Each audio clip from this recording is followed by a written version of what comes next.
Boa noite. Vou esperar o pessoal entrar, né?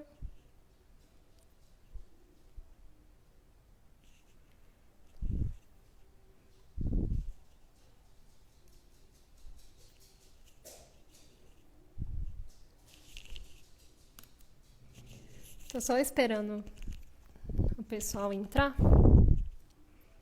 para dar início à nossa live.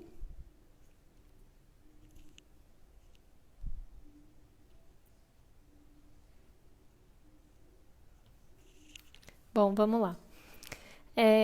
Eu me chamo Priscila, eu sou graduanda de enfermagem da UFMG e a nossa live hoje é sobre o manejo clínico dos pacientes infectados com Covid-19 em unidades de terapia intensiva com a professora doutora Andresa. Ela é formada pela UFMG, pela Faculdade de Enfermagem, tanto na graduação quanto como doutorado.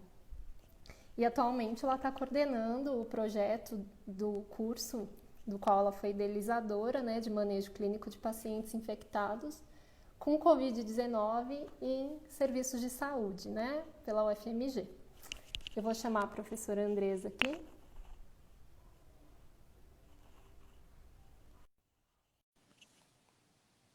Estou aguardando a solicitação.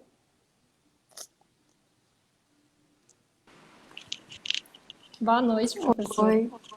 Boa Tudo bom? noite, Priscila. Tudo bem com você? Tudo bom. Então, tá ótimo. Eu vou passar a palavra para você, se você quiser já começar a falar, pode falar. Ok. E quem quiser tirar dúvida também pode tirar, que a gente no final da live passa para a professora. Então, a primeira coisa, agradecer o convite. É um prazer estar aqui, falando um pouquinho, né, de um tema tão amplo, que é o manejo clínico do paciente infectado com Covid. E o nosso foco é assistência de enfermagem. E vocês fiquem à vontade depois para perguntar. Você vai anotando, Priscila, para ao final Vou a gente anotando. discutir um pouco, ok? Pode deixar. Então, a primeira coisa que a gente tem que entender, né, a importância da unidade de terapia intensiva no contexto do Covid-19 é que dos pacientes, a gente tem aí 80% dos pacientes infectados com o SARS-CoV-2 que são assintomáticos.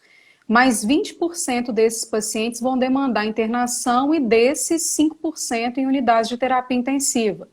Então, a gente tem observado aí no mundo inteiro, né, um grave problema em relação a isso, dessa demanda elevada de leitos de terapia intensiva, e a gente tem que lembrar que não adianta a gente ter só o leito e respirador, mas é fundamental que a gente tenha profissionais que são formados, e a terapia intensiva é uma área de especialidade. Então, daí a importância, né, da formação desses profissionais.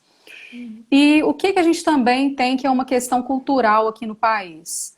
Muitas vezes a gente observa unidades de terapia intensiva que tem pacientes com 50% com, de fato, elevado perfil de gravidade, e aí em torno de 50% que são pacientes, muitas vezes, que não estão em ventilação mecânica, mas que ainda permanecem na terapia intensiva, porque nós não temos aqui no Brasil leitos rotineiramente, né, leitos de unidades semi-intensivas.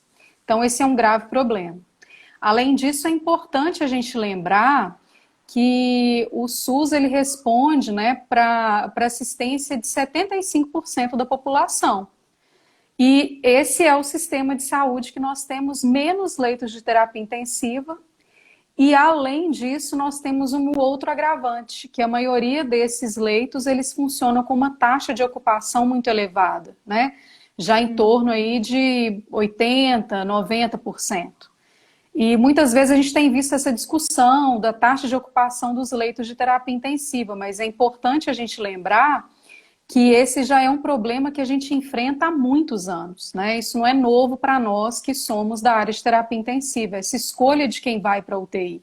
Mas agora isso fica ainda mais imperativo. E uma outra questão que a gente precisa, né? Então, pensando nesse contexto todo, a gente vai ter aí algumas questões que são importantes a gente focar. O aumento da carga de trabalho para essa equipe de enfermagem, que já está lá na ponta, então é importante que as unidades elas mensurem a carga de trabalho. Além disso, a gente precisa ter um treinamento para esses profissionais, então daí que veio, né, a nossa proposta de treinamento com curso de manejo clínico e organização de serviços de saúde, ele é multiprofissional. E pensando nisso também, a gente tem aí uma RDC e outras legislações que regem a terapia intensiva, que muitas vezes, numa situação de pandemia, obviamente, a gente não vai conseguir contemplar.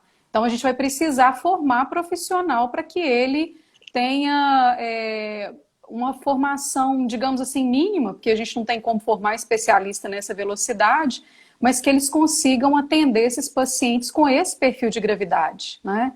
A gente observa que o paciente com Covid ele tem um perfil de gravidade elevado. A gente tem observado taxas de mortalidade desses pacientes em UTI, nos estudos que vêm sendo publicados, em torno de 40%, 50%, chegando até 50%. Né? Então, isso demonstra aí o perfil de gravidade que a gente tem. E a outra questão que é fundamental a gente pensar, né, é no maior risco desses profissionais, infelizmente, com adoecimento e afastamento. E a gente tem observado, infelizmente, o Brasil é um dos países com a maior incidência aí de mortalidade de profissionais de enfermagem com a Covid, né? Então é fundamental que a gente tenha esse cuidado com os profissionais que estão na linha de frente, né? Não só com a equipe de enfermagem, mas com todos.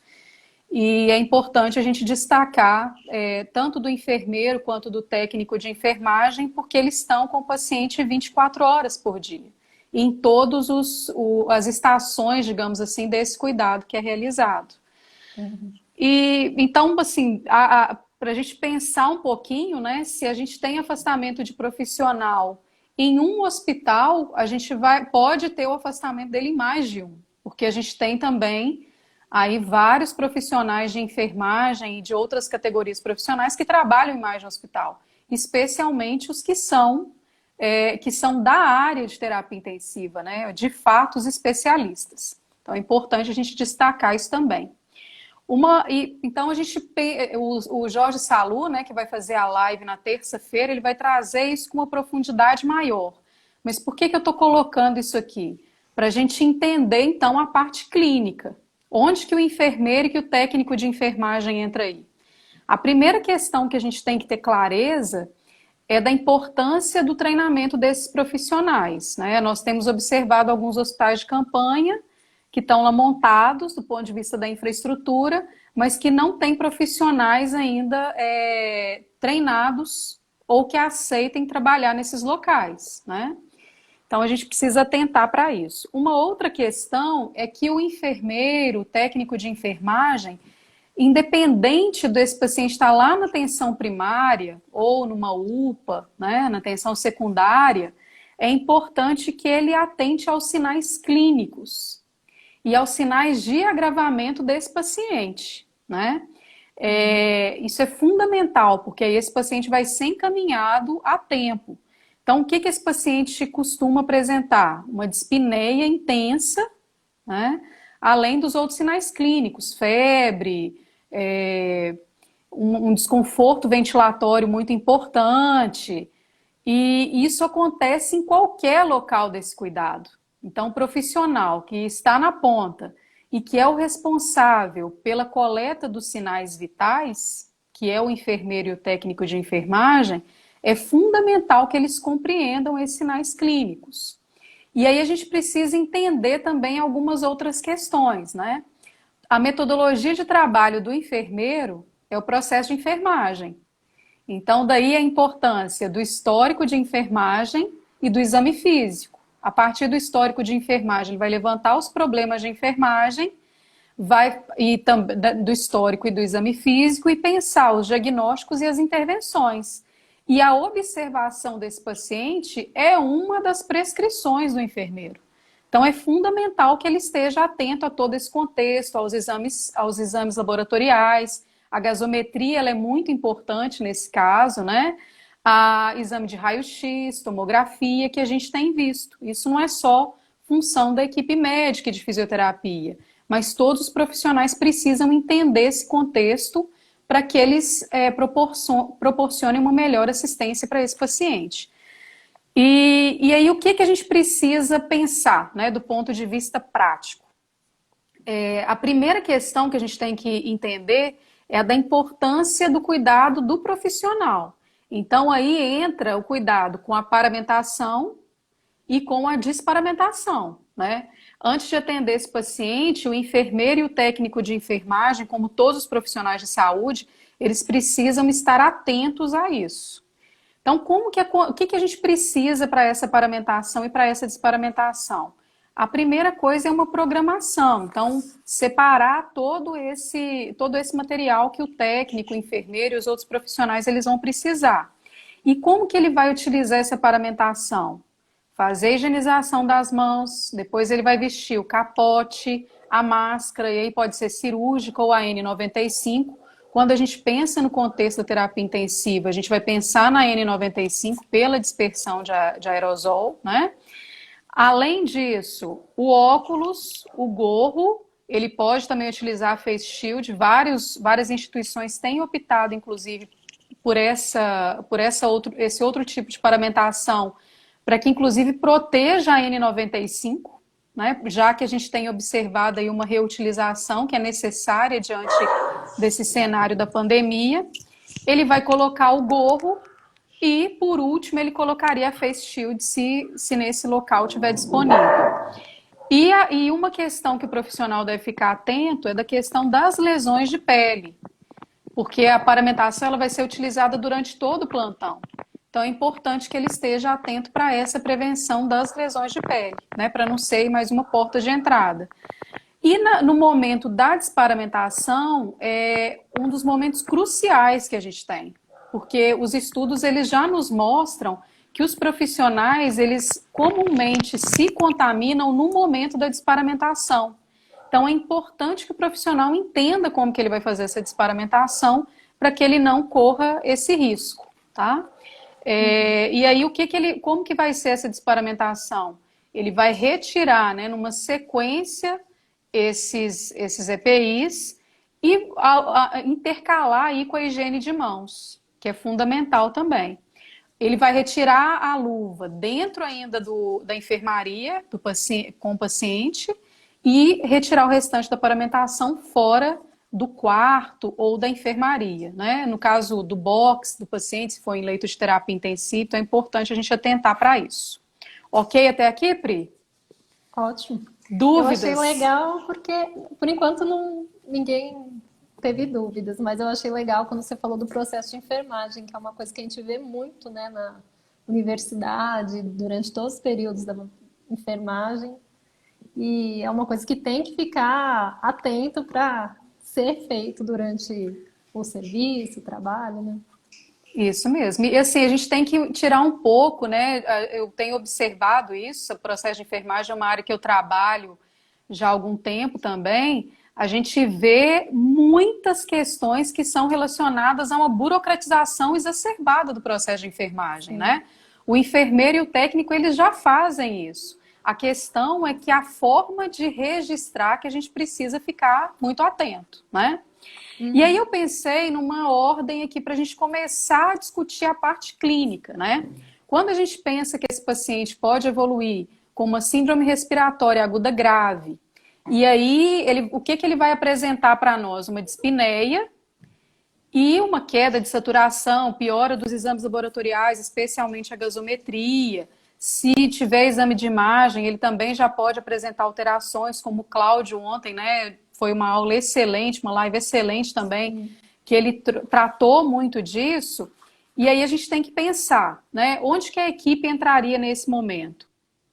Esse paciente evoluir com a necessidade de intubação, algumas questões é importante que a gente destaque aqui. A primeira delas é que a gente precisa pensar, né? Várias unidades têm feito isso, e a gente sugere isso também, para que dentro das unidades de terapia intensiva ou fora delas, que os profissionais eles montem kits de intubação.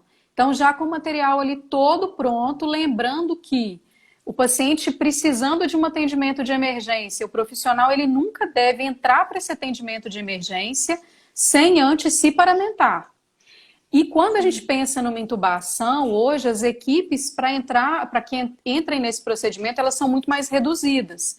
Então, atualmente a gente tem o médico, o enfermeiro e o fisioterapeuta que vão entrar para esse procedimento.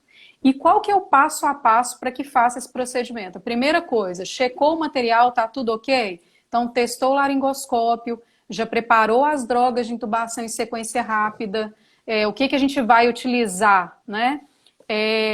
Do ponto de vista das drogas. A primeira coisa, muitas vezes é indicado, né, uma pré-medicação ali que é a lidocaína, depois a sedação para esse paciente, seguido do bloqueio neuromuscular, e a gente vai deixar então essa medicação pronta, já testar o balonete do tubo orotraqueal, testar o laringoscópio, deixar o ventilador todo pronto, porque a gente tem que lembrar que no caso desses pacientes, a gente não faz uma ventilação que comumente a gente faz com bolsa, né? A gente já conecta esse paciente direto no ventilador para que reduza aí a dispersão de aerosol. É importante a gente colocar isso. E além disso, né, o que a gente tem que lembrar? Que esse paciente precisa ter um acesso venoso periférico, calibroso, ou um acesso venoso central, dependendo se ele já estiver chocado, precisando de amina. Então tem todo um contexto aí que a gente precisa tentar. E além disso, lembrar da monitorização desse paciente. Então as pessoas, os profissionais, eles vão entrar no procedimento, o médico vai fazer a intubação desse paciente, conectar diretamente no ventilador, e aí a gente vai ter então todo o cuidado que decorre, né, desse tipo de procedimento.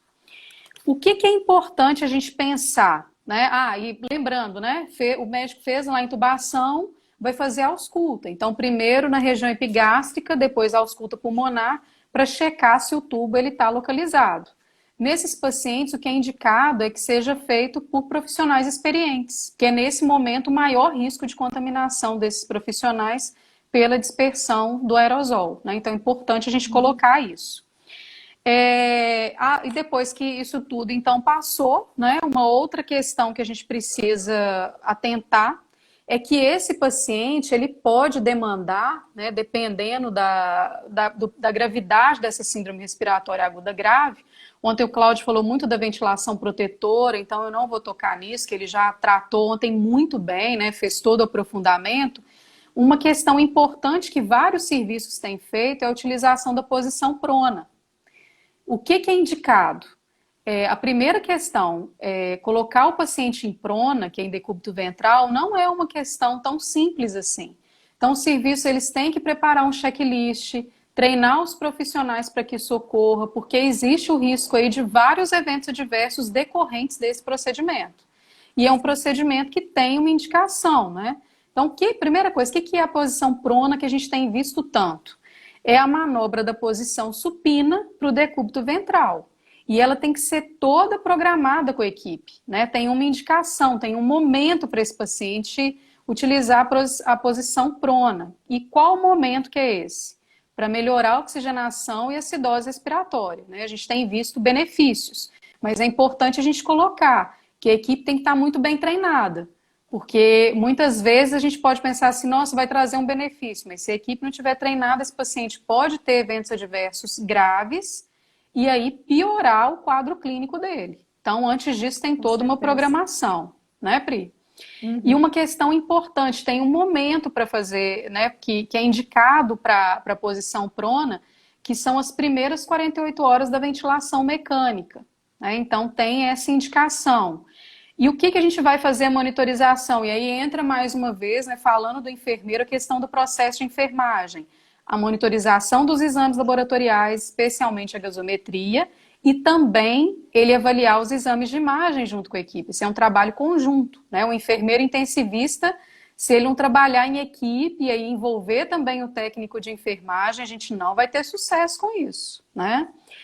E o que a gente tem que ter cuidado? Primeira coisa, construir um protocolo, treinar a equipe, a gente tem que pensar nos coxins para evitar as lesões por pressão, lembrando que esse paciente, ele vai ter que ter, a gente vai pensar aí, a nutrição dele está adequada, a hidratação da pele, para que a gente tenha um risco menor dele ter lesão por pressão. Mas esse é um diagnóstico de enfermagem que ele tem, de risco de lesão por pressão, quando a gente pensa na posição prona. A outra questão é que a gente precisa pensar no cuidado ocular, né? Esse paciente ele vai ficar com a cabeça lateralizada e ele pode ter aí uma pressão na região das pálpebras e até evoluir com lesão na córnea. Então é importante a gente atentar para isso, né? Um outro diagnóstico de enfermagem que ele tem. Pensar na descompressão desses locais que ele tem um risco maior, né? Para apresentar lesão por pressão. Além disso, na hora de fazer aí a posição de fato, né, que a gente vai utilizar a técnica do envelope, cuidado com os tubos, com os drenos, com os catéteres. Então, o que a gente tem que pensar? Antes de colocar esse paciente na posição prona, a gente tem que checar se o balonete do tubo ele está com cufômetro, né, se ele está adequadamente insuflado, se todos os dispositivos de assistência eles estão fixados para a gente não correr o risco de eventos adversos nesse momento, que é um momento muito delicado, né? A gente vai colocar a monitorização eletrocardiográfica no braço desse paciente no momento de fazer a técnica do envelope, então o paciente não fica sem a monitorização, né? Eu já vi em alguns serviços fazerem a posição prona sem a monitorização eletrocardiográfica, que é o que não é indicado, né? Depois a gente vai fixar esses eletrodos no dorso do paciente. A indicação é que esse paciente fique de 16 a 20 horas na posição prona e aí vai ser avaliada a efetividade dessa posição. O que a gente vai ter na hora de fazer essa avaliação? Porque a gente tem que ficar atento à gasometria, né?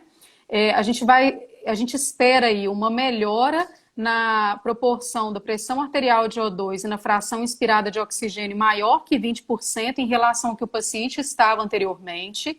Além disso, né, a gente vai avaliar se esse paciente teve, então, essa melhora, se ele teve a melhora da acidose e se também ele teve uma melhora hemodinâmica. É muito importante a gente avaliar isso. Estudo em conjunto. Onde que o enfermeiro e o técnico de enfermagem entram aí, que é fundamental?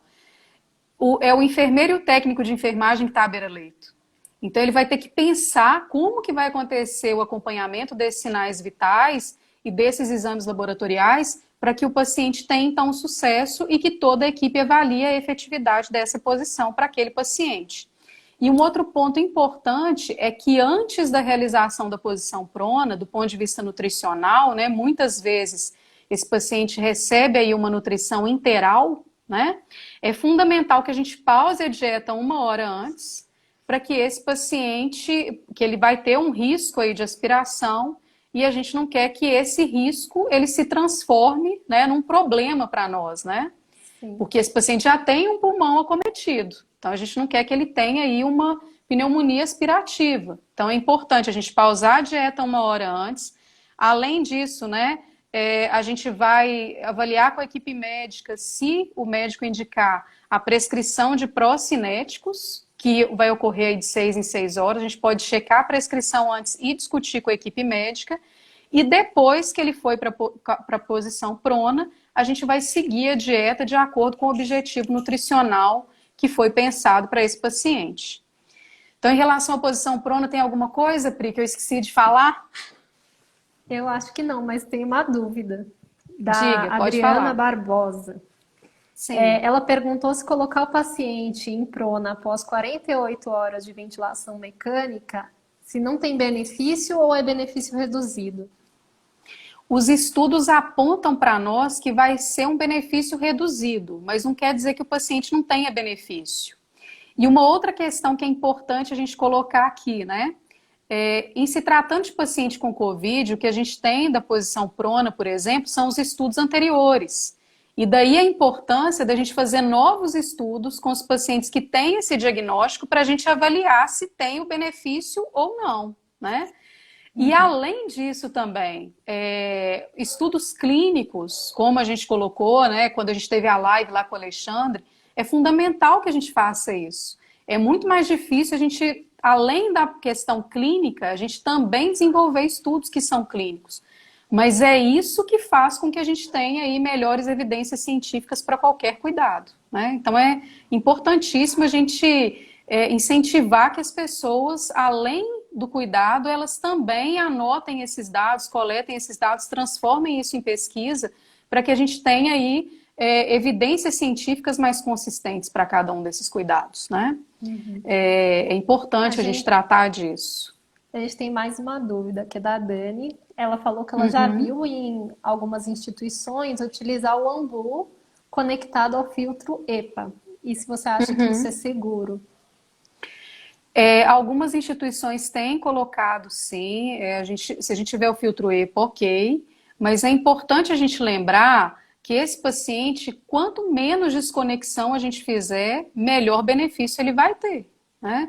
Então, se a gente já puder conectá-lo diretamente ao ventilador, é o mais indicado que a gente tem hoje na literatura. Além disso, né, algumas instituições também, o mais indicado para evitar essa dispersão de aerosol, que a gente tem aí esse vírus, ele é extremamente, tem uma virulência muito elevada. O que é importante a gente tratar? Que alguns pacientes, pacientes intubados, o mais indicado são sistemas de aspiração fechados. Mas a gente sabe que nem todas as instituições contam com isso e com a equipe treinada, né? Então, é importante a gente colocar. Então, de prona eu já tratei aí a maioria, agora eu vou falar um pouco da parada cardiorrespiratória, né? Quais os cuidados que a gente precisa ter. A primeira coisa, lembrando novamente, antes de entrar em qualquer procedimento, lembrar da paramentação, né? Então, o profissional, ele tem que ter isso, né? Dessa lembrança sempre. E muitas vezes a gente vai no ímpeto do que a gente tem no dia a dia. Na unidade de terapia intensiva, a gente geralmente viu lá um paciente numa situação de emergência, seja ela qual for, a gente entra e tem a nossa atuação. Mas é importante a gente lembrar agora que antes dessa atuação a gente precisa estar devidamente paramentado para o atendimento desse paciente, né? Então, na PCR, o que vai mudar? A primeira questão, o que é indicado do ponto de vista hemodinâmico, o ACLS, não tem nenhuma mudança, mas muda do ponto de vista da ventilação mecânica. Então, o que a gente precisa tratar, né? Durante uma parada cardiorrespiratória, a gente comumente desconecta esse paciente e coloca num sistema de ventilação com bolsa. Agora não. O que é indicado? Alguns ventiladores vão ter o modo de parada cardiorrespiratória, então a gente vai colocar nesse modo. E aqueles ventiladores que não tiverem, o que a gente vai fazer? Retirar a PIP, né, a PIP desse paciente, aumentar a fração inspirada de oxigênio para 100% no modo assincrônico e com uma frequência respiratória de 10 a 12 incursões respiratórias por minuto. Então é isso que modifica quando a gente pensa no atendimento da parada cardiorrespiratória. Então é importante a gente destacar isso. E as outras questões, né, que é importante a gente colocar, a primeira delas é que algumas pessoas têm tido uma confusão. A gente vai ter uma live, a gente já deixa aqui o convite, né, para todo mundo, sobre o cuidado com a higiene bucal desse paciente, né, que vai ser realizado pela Alessandra, que ela é enfermeira e odontóloga e presidente do departamento de odontologia da AMIB. Mas só colocando aqui brevemente, o que o enfermeiro precisa pensar nesse cuidado? O peróxido de hidrogênio a 1%, que hoje é indicado, ele não tem o objetivo só da higiene bucal desse paciente, né? O objetivo maior dele, a partir de um estudo na Espanha, então não são evidências tão elevadas assim, é uma doença nova, então a gente não espera mesmo que tenha evidências tão solidificadas em tão curto período de tempo, né? Mas o que esse estudo mostrou? Que teve uma redução da carga viral nesse aerosol quando o paciente tem uma higiene bucal com peróxido de hidrogênio a 1%, né? Mas a gente tem que lembrar que a gente não teve uma questão aí em relação a não ter a indicação da clorhexidine 0,12, né, solução aquosa, para higiene bucal com a prevenção da PAV, que eu vou falar aqui brevemente da questão da segurança do paciente daqui a pouquinho. Então é importante a gente lembrar disso. E uma outra questão de cuidado de enfermagem muito importante é que o mais indicado para esses pacientes, a gente vai começar um estudo, né, em relação a isso, é o banho seco. E não aquele banho com água, né, com uma dispersão muito maior, porque a gente tem que lembrar da transmissão fecal oral. Então, a gente tem um risco aí para a equipe dessa contaminação. Então, o mais indicado é o banho seco E a gente pode utilizar a água, né? Por exemplo, região genital, região axilar, mas não há nenhum problema para essa higiene corporal. Mas o mais indicado é o banho seco por conta dessa questão da segurança da equipe. Então é importante a gente atentar para essas mudanças dos cuidados de enfermagem que são habitualmente desenvolvidos, né, na terapia intensiva. Além disso, o que a gente precisa colocar, que é fundamental, né? A gente não tem dúvida nenhuma disso, a saúde do trabalhador, né? E não só do ponto de vista que a gente colocou aí da questão com a paramentação, desparamentação, da contaminação desse profissional, mas da saúde mental desse trabalhador. Então, a prevenção de burnout, dele saber o momento que ele tem que pedir ajuda, né? Porque é uma carga de trabalho já elevada, a gente na terapia intensiva já lida aí, quem é da área, com uma pressão no trabalho imensa e óbvio que essa pressão agora aumenta muito. Primeiro porque a gente tem uma doença desconhecida, então todo mundo, desconhecida não, né? Pouco conhecida, digamos assim, então todo mundo já trabalha ali com receio. Além disso, com essa questão da paramentação, da desparamentação, do risco de contaminação, e uma mudança muito grande, não só, né, na profissão que a gente tem vivido, mas a sociedade como um todo, né? A gente tem vivido momentos muito difíceis. Então, o profissional ele precisa tentar para isso, né? É fundamental que ele atente. E, além disso, a gente pensar nos cuidados que têm que ser desenvolvidos aí com a família desses pacientes, né? O paciente ele já chega na instituição, ele tem uma visita suspensa. Então, a importância da gente ter uma visita virtual, né? É com esse objetivo que a gente está desenvolvendo a campanha aqui, Conectando Vidas, né, da Covid-19, para que a gente proporcione visita virtual para esses pacientes. E a gente tem que lembrar que, claro, que todo profissional, ele não fica só fragilizado com a questão dele. Quando ele tem um paciente que ele não permite esse mínimo contato, a família nem sabe o que está acontecendo ali dentro da unidade. É uma nova forma de comunicar notícias. A visita virtual, ela não beneficia, em primeiro lugar, que é o nosso foco, que é o paciente e a família. Mas ela também beneficia o profissional, que sabe que agora esse paciente vai ter um canal ali de comunicação. Né? Todos nós sabemos dessa dificuldade, de quantos pacientes, infelizmente, em vários locais aí do mundo, eles faleceram sem ter oportunidade de se despedir da família, né? A gente tem visto comumente na televisão pacientes que têm alta e o que eles mais falam é do isolamento que a doença proporcionou no momento da internação. Então é importante a gente pensar nisso, né? É fundamental que a gente também atente para isso. E falando aqui, Pri, eu já estou terminando, tá? Brevemente, né, da questão da segurança do paciente, que já é algo que a gente desenvolve na terapia intensiva, isso não vai mudar, então é importante a gente colocar, né, que nada disso é novidade para nós, 100% de novidade. Então a gente tem que atentar para o que é específico da COVID, mas não esquecer daquilo que nós já avançamos muito na terapia intensiva. Então a questão mesmo da segurança do paciente, de uma gestão adequada de risco desse paciente, é isso que vai reduzir o tempo de internação, que a gente tem visto nos estudos que o paciente com COVID fica internado de 10 a 14 dias, né? É uma média que a gente tem da internação. Então, a internação prolongada, a gente tem a pressão de liberar esse leito de terapia intensiva com uma velocidade maior. E, além disso, a gente tem que ter, a gente pensa no cuidado para reduzir morbidade e mortalidade desses pacientes. Então, quando a gente pensa nisso, se a gente esquecer a segurança do paciente, a gente perde muito, né? E aí, o que a gente tem que pensar? Se a gente tem uma maior gravidade, que foi o que a gente destacou aqui o tempo inteiro, né? Dentro das unidades agora, muda um pouco essa questão cultural, que o professor Jorge Salu vai trazer para a gente isso muito focado na terça-feira. Mas se eu tenho mais pacientes graves dentro desse ambiente assistencial, com maior número de intervenções, eu também tenho um risco maior para que eventos adversos eles ocorram, né? Essa tensão, essa pressão elevada que a gente já tem na terapia intensiva aumentada, também aumenta o risco de eventos adversos. E a maior carga de trabalho e também um risco aí da gente ter problemas de comunicação entre os profissionais. Além disso, a experiência que a gente falou um pouquinho do paciente e da família nessa internação, que já é completamente diferente, tanto para o paciente quanto para a família e também para os profissionais de saúde, né?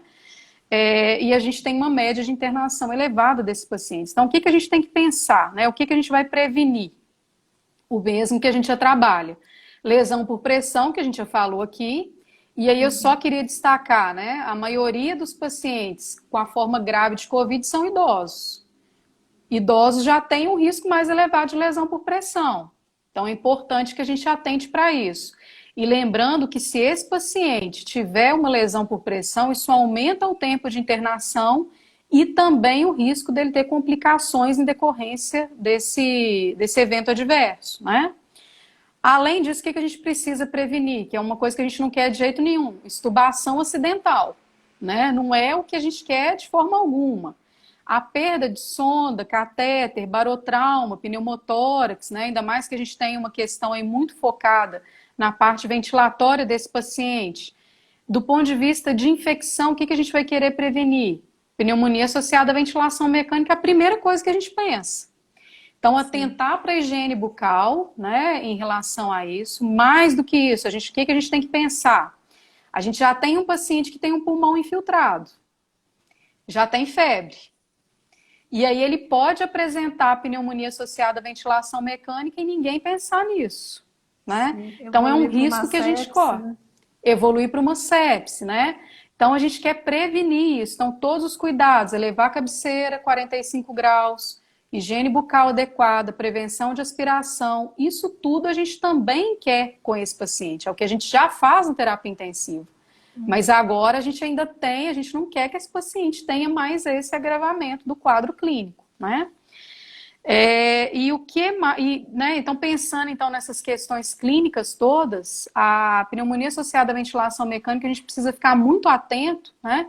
Que ela pode ter um diagnóstico tardio, e aí o que você colocou, esse paciente evoluir para sepse, que não é o que a gente quer de forma alguma. Além disso, a prevenção da infecção primária de corrente sanguínea, a sepse relacionada a catéter e a inserção do catéter. Lembrando que em várias questões a gente vai ter aí um profissional que não é intensivista, né?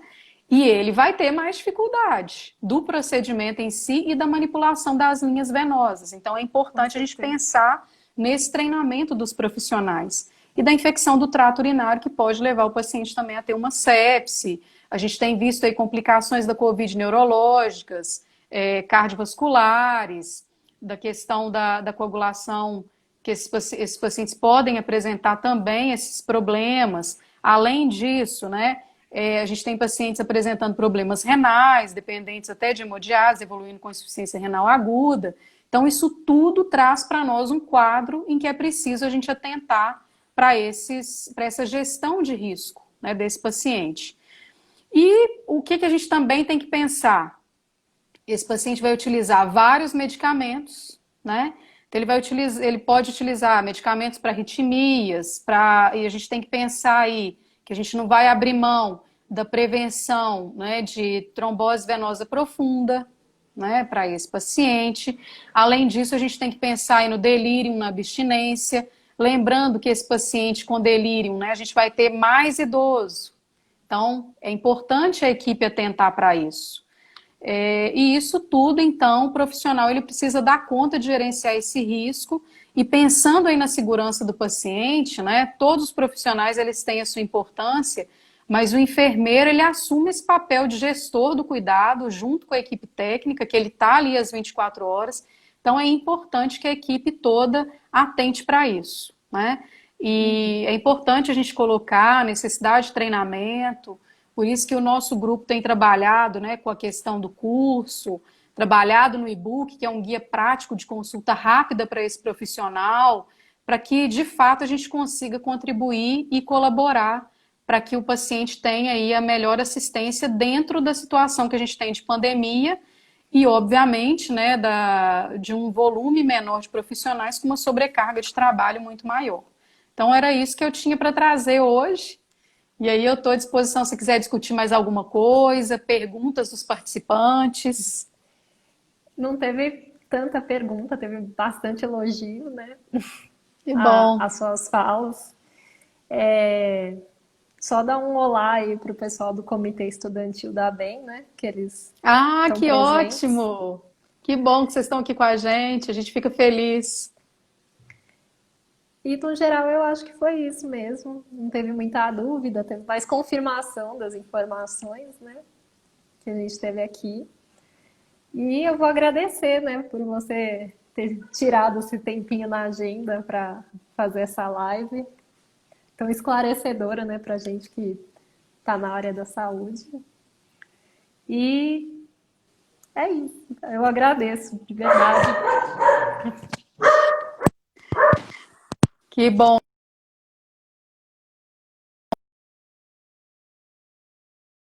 Esse objetivo de trazer informação e a gente continua aí a nossa maratona de lives, né, na próxima semana, nas terças, Sim. quartas e quintas-feiras. Vocês continuem acompanhando com a gente e é um prazer estar aqui. Boa noite para você, boa noite para todo mundo e obrigada pela Boa presença. noite. Obrigada a você. Um Tchau. beijo, Pri. Beijo. Tchau.